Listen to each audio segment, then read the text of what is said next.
Arnaud Desjardins, dans une précédente émission de En français dans le texte, nous avons présenté un film de vous que vous aviez tourné aux Indes parce que vous étiez parti pour les Indes avec un propos qui était d'aller à la recherche des hommes qui sont eux-mêmes à la recherche de la vérité. Et puis, vous vous en souvenez, dans la même émission, vous avez fait pour nous un reportage assez extraordinaire à la trappe, parce que ça faisait partie aussi de votre propre recherche et vous vouliez savoir si il y avait une tradition de la recherche de la vérité en Occident.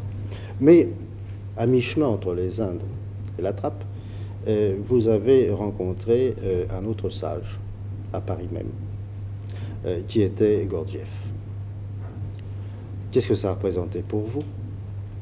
Pourquoi, entre les Indes et la trappe, avez-vous choisi l'enseignement de Gurdjieff? Je n'ai jamais rencontré Gurdjieff lui-même, mais seulement son enseignement. Et par conséquent, je ne peux connaître l'arbre qu'à ses fruits. Pourtant, après 10 ans de contact avec cet enseignement, j'ai acquis la conviction que dans le christianisme, dans l'hindouisme, chez Gurdjieff, il s'agissait toujours d'une même vérité. L'enseignement de Gurdjieff est plein de secrets, semble-t-il, et l'homme Gurdjieff plein de mystères. Pour essayer de voir plus clair dans cette affaire, nous avons réuni ici quelques témoins de l'homme Gurdjieff ou de l'enseignement de Gurdjieff. Yvette Étiévant, comédienne fort connue, et qui a approché Gurdjieff lui-même. L'écrivain René Barjavel, qui a cherché quelque chose dans l'enseignement de Gurdjieff, puis s'en est éloigné ensuite. Et Pierre Schaeffer, écrivain, homme de radio, et le créateur de la musique concrète.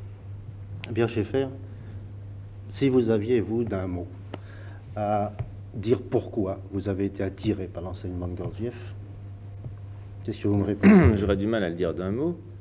Quand j'ai trouvé Gurdjieff, la première impression que j'ai eue, c'est de trouver... D'abord, vous l'avez connu lui, vous avez connu l'homme. Moi, j'ai connu l'homme quelques années avant sa mort, sans doute trop tard parce qu'il aurait fallu toute une vie. Il m'a semblé d'abord extraordinaire de trouver dans le 17e arrondissement quelqu'un qui apportait l'expérience d'une vie de voyage dans toute l'Asie et qui faisait un pont tout à fait inattendu entre ce qu'on appelle l'ésotérisme et la tradition surtout asiatique ou hindoue, et puis des préoccupations extrêmement occidentales, car Gurdjieff était un scientifique, un philosophe au sens courant du terme, un homme extrêmement bon. Alors, un philosophe au sens courant, je crois qu'il faudrait donner une précision. Nous appelons philosophes, nous, hommes modernes, des gens qui écrivent de philosophie. Oui, qui sont docteurs à la Sorbonne, ce qui n'était pas le cas, j'allais dire grâce à Dieu. Quand vous dites philosophe au sens courant, vous voulez dire philosophe au sens traditionnel, le philosophe socratique, enfin qui démontre, qui prouve l'excellence de cette théorie. Qui s'occupe de sagesse. Qui s'occupe de sagesse. Et de l'enseigner. C'est-à-dire, je pense, je m'excuse de vous couper, que Gurdjieff était quelque chose qui est encore très connu en Orient et qu'il est de moins en moins en Occident, c'est-à-dire un maître. Nous avons en français 2 auxiliaires, le verbe avoir et le verbe être. Il est certain que le verbe être, nous l'oublions de plus en plus. Quelqu'un qui nous donne des connaissances, ça nous pouvons en avoir de plus en plus, jusqu'à l'agrégation. Mais être, c'est différent. Et c'est ce que Gurdjieff enseignait. Attendez, il y a quelque chose de trouble d'abord qu'il faut éliminer, c'est le mystère autour de ce personnage. Et puis l'aspect barbare, étrange du personnage tel qu'il se présentait. Je suis dans une certaine mesure un petit peu responsable du mystère créé autour du personnage. Je voudrais que Yvette Étiévant, qui l'a connu, alors que moi je ne l'ai pas approché, qui a connu l'homme, nous dise comment il se présentait. Quel souvenir en gardez-vous? Moi je l'ai connu lui, mais je n'ai pas participé à son enseignement. Je l'ai vu, je l'ai connu pendant l'occupation, jusqu'à sa mort. Il avait quel âge? Il devait avoir... il est né en 77 et je l'ai connu en 42. Oui, il avait 80 ans. Non, 70 ans. Aux environs de 70 ans. C'était pour moi quelqu'un qui rayonnait de bonté, de tendresse, d'intelligence, de gaieté aussi. Enfin, c'est quelqu'un qui m'avait fait une impression très forte. Pas une impression de brutalité, d'insolence, de... Non, pas du tout. Pas du tout, une impression de compréhension, de sécurité et de bonté, même de tendresse. Vous, Barjavel, pourquoi avez-vous été attiré par l'enseignement de Gurdjieff? Pourquoi? Qu'est-ce qui vous a poussé à vous approcher de cet enseignement? Eh bien, tout simplement, j'espérais trouver auprès de Gurdjieff ou de son enseignement la réponse aux questions, je pense, que beaucoup d'hommes se posent. J'ai été de très bonne heure frappé par l'absurdité et la contradiction qu'il y avait entre les merveilles, les miracles dont est construit l'écorce vivante de la terre et l'horreur qui en constitue également une autre base. Il est certain qu'aucun être vivant ne peut continuer à vivre s'il ne cesse de tuer. Nous vivons tous aux dépens des autres. Notre vie est à base de meurtre. Et en même temps, notre vie est une suite de miracles, de merveilles, de choses extraordinaires. Excusez-moi, mais pour répondre à cette inquiétude, aux questions que vous vous posiez, il y avait par exemple l'enseignement chrétien. Oui, c'est exact. Mais l'enseignement chrétien fait appel au sentiment et demande de croire. Si je suis venu chez Gurdjieff, c'est parce que j'avais besoin, j'avais envie, j'espérais comprendre. Et comprendre quoi? Comprendre pourquoi j'étais vivant, comprendre à quoi je servais, comprendre d'où je venais et où j'irais peut-être. Et sinon moi, tout au moins, non seulement moi, mais aussi enfin, tout ce qui est vivant, tout ce qui constitue cette pyramide merveilleuse et horrible qui constitue la vie sur la Terre. Et alors vous avez participé à cette école? Oui, j'y ai participé, non pas auprès de Gurdjieff, que je n'ai rencontré qu'une fois, mais auprès d'une de ses élèves. J'y ai participé d'ailleurs assez longuement. Puis je m'en suis éloigné parce que j'ai pensé très sincèrement que je n'arriverais pas au bout du chemin. Je ne sais pas s'il m'aurait conduit à la vérité ou s'il m'aurait conduit dans une impasse. Je ne crois pas qu'il m'aurait conduit dans une impasse parce que j'ai connu beaucoup de gens qui ont fréquenté cet enseignement et je sais qu'ils en ont tiré des choses très précieuses. La première des choses que Gurdjieff demandait, c'est qu'est-ce que vous voulez savoir? Quelles questions voulez-vous poser? De sorte que la base de l'enseignement de Gurdjieff, c'était pas une affirmation doctrinale, c'était avez-vous une question à poser? Alors les premières fois, les gens en posaient 12, les fois d'après, ils n'en posaient plus que quelques-unes, et puis ensuite, il restait des années sans poser de questions, parce qu'il n'y a rien de plus difficile que de poser une bonne question à quelqu'un qui se déclare prêt à répondre. Essayez. Mais l'enseignement même de Gurdjieff reposait sur quoi? Qu'est-ce que c'est l'enseignement de Gurdjieff? Ce qui m'a attiré tout d'abord... On dit école de sagesse, bon, philosophie, recherche de la vérité. Enfin, essayons de définir ça.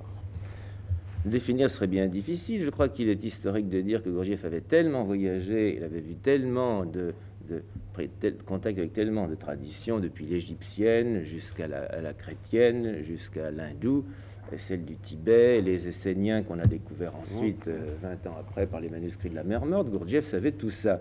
Et revenait comme quelqu'un revenant du marché, avec toute la science du monde dans ses poches. Et il les sortait avec ses bonbons, avec ses gentillesses. Vous lui accordez peut-être beaucoup en disant qu'il savait tout ça. Enfin, il savait tout ça, oui, il en savait beaucoup plus car il n'était pas spécialisé. Il ne s'affirmait pas par rapport à d'autres religions, protestants, catholiques, etc. Il était très à l'aise, il ne demandait pas du tout d'une adhésion de principe, une adhésion mystique. Mais vous, Arnaud Desjardins, vous êtes allé aux Indes, chercher la vérité auprès des sages. Bon.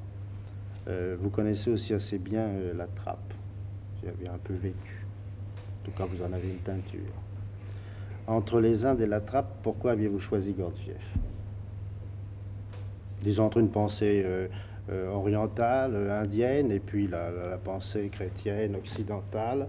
Pourquoi avez-vous choisi Gurdjieff? Il y a une sorte, comme nous dit Schaeffer, de carrefour entre toutes ces pensées. Je dois dire que j'ai connu cet enseignement de Gurdjieff bien avant mes premiers contacts avec l'Inde ou avec la trappe. Et je suis convaincu que si j'ai, par exemple, à ce point été heureux à la trappe, c'est sûrement parce que Gurdjieff m'y avait préparé. De même, si très vite en Inde, j'ai pu rencontrer certains maîtres, les distinguer, ce qui est si difficile, c'est aussi à cet enseignement que je le dois. Nous parlons de M. Gurdjieff, je ne l'ai pas connu. Et j'oserais presque dire, je me fous de M. Gurdjieff, de ses moustaches, de son regard terrible et de son grand crâne. Ce qui m'intéresse, c'est de savoir s'il y a ou non une vérité à trouver. Si ça vaut la peine de se demander quel est le sens de la vie. Pourquoi est-ce qu'on est là? Si à ce moment-là, l'enseignement de M. Gurdjieff m'apporte une réponse, alors là, je me souviens qu'en Inde, où j'ai séjourné, les disciples n'hésitent pas à se mettre à genoux aux pieds de leur gourou. Non, mais écoutez, chacune des religions, chacune des philosophies a apporté un certain nombre de réponses au secret de la vie, à la vérité du destin de l'homme. Qu'est-ce qu'il y avait de profondément différent dans l'enseignement de Gurdjieff que dans l'enseignement hindou, dans l'enseignement chrétien? Rien de différent chez Gurdjieff. Et c'est ça qui, à mon avis, en fait la force. Il réveille simplement des mots, des formules, des rites dont nous oublions le sens. Vous êtes d'accord avec cette définition, chef? Non, pas du tout. Je pense que je ne suis ni d'accord ni pas d'accord. Je pense qu'il est beaucoup trop ambitieux de vouloir définir, même en quelques minutes et même longuement, la position philosophique doctrinale de Gurdjieff. Il est, je crois, plus utile, je pense qu'Armel Jardin ne me contredira pas, de dire que Gurdjieff nous donnait tout à coup un pont, une passerelle tout à fait inattendue, tout à fait bizarre d'ailleurs, entre l'expérience occidentale contemporaine et les 2000 années de christianisme, et puis ce qu'il y avait eu avant. Alors, je n'ai jamais cru sur parole tout ce que racontait Gurdjieff de toutes les civilisations disparues dans je ne sais combien d'Atlantides successives, mais on avait l'impression que, vrai ou pas vrai, qu'il est tiré de sa prodigieuse imagination ou hérité de traditions asiatiques réelles et authentiques, Gurdjieff, tout à coup, nous enlevait notre isolement, rompait cette espèce de cercle fatal et ridicule dans lequel les hommes d'à présent vivent avec 2000 ans d'expérience. Vous savez bien que quand on résume l'histoire de l'humanité, on nous dit que l'homme actuel réfléchit sur un temps de durée de sa planète qui est comme un milliardienne de seconde par rapport à des jours et des années. Alors que voulez-vous qu'on dise de bon et qu'on pense de bon de notre situation humaine avec une expérience d'une fraction de seconde? Alors c'est tout, moi je n'en dirai pas plus, je n'en dirai pas plus parce que je crois qu'après cela, il faut renvoyer les gens au livre de Gurdjieff, qui trouveront très mauvais, très mal écrits, et en effet je pense qu'au sens strictement littéraire, ils sont mal écrits. Il faut lire ça comme moi je lisais, encore une fois j'en reviens à mon grand-père qui me faisait lire le Tour du monde, le Tour de France par deux enfants, n'est-ce pas, qui est un livre que nous avons tous eu. Il faut lire les livres de Gurdjieff sans y chercher de littérature, parce que le bonhomme Gurdjieff raconte ses longues pérégrinations, et raconte avec beaucoup d'intelligence. Puis alors après, quand on a un petit peu compris sa pensée, on trouve que c'est beaucoup moins élémentaire, au premier abord, il me paraît. Yvette Ethiévan, vous avez eu votre vie marquée par le contact avec Gurdjieff. Ça a changé des choses pour vous? Oui, je crois. Quoi? Je crois que je n'ai pas travaillé avec lui, mais je crois que ses conseils, son appui m'ont fait comprendre bien des choses. Vous avez rencontré d'autres philosophes dans votre vie? Non, enfin des gens qui font fonction de pensée. Je n'ai jamais été en contact avec la philosophie, je suis assez imperméable à ça. Mais il vous a semblé que c'était l'homme le plus étonnant, le plus important que vous aviez rencontré de toute votre vie? Certainement. Et vous, Barjavel, votre vie a été marquée définitivement par votre passage dans ce que nous appelons l'enseignement de Gurdjieff? Certainement. Certainement, le temps que j'ai passé... D'ailleurs, je dois dire aussi que je n'ai vu Gurdjieff personnellement qu'une fois. J'ai travaillé avec une de ses élèves, et il est certain que j'ai acquis là certaines qualités, peut-être aussi certains défauts qui ont marqué le reste de ma vie. Et je dois dire que je connais aussi pas mal de gens, des morts et des vivants, qui ont connu Gurdjieff. Et il est certain que c'était des gens qui étaient d'une autre qualité après, n'est-ce pas? Et, enfin, par exemple, vous avez connu Dietrich. Oui, Dietrich a abordé la mort avec sérénité, et je crois qu'il le devait à Gurdjieff.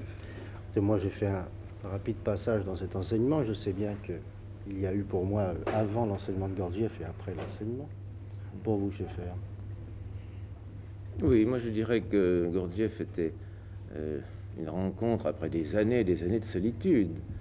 Il me semble, alors ça va être extrêmement prétentieux ce que je vais dire, il me semble qu'en trouvant Gurdjieff, j'avais enfin trouvé quelqu'un qui me semblait que je devais rencontrer, parce que je pensais, j'avais toujours pensé comme ça, enfin il en savait beaucoup plus que moi, mais enfin ça m'a paru tout naturel, je n'ai pas du tout cette impression de étrangeté, de magie. Ah non, déjà là, je voudrais vous poser une dernière question. Est-ce que vous croyez que l'enseignement de Gurdjieff, la sagesse qu'il enseignait et qui ne peut être transmise que directement, peut subsister après la mort de Gurdjieff? Sûrement. Sinon, j'aurais pas perdu 10 ans de ma vie à assister à des réunions, à participer à un travail en commun, à faire certains efforts sous certaines directives.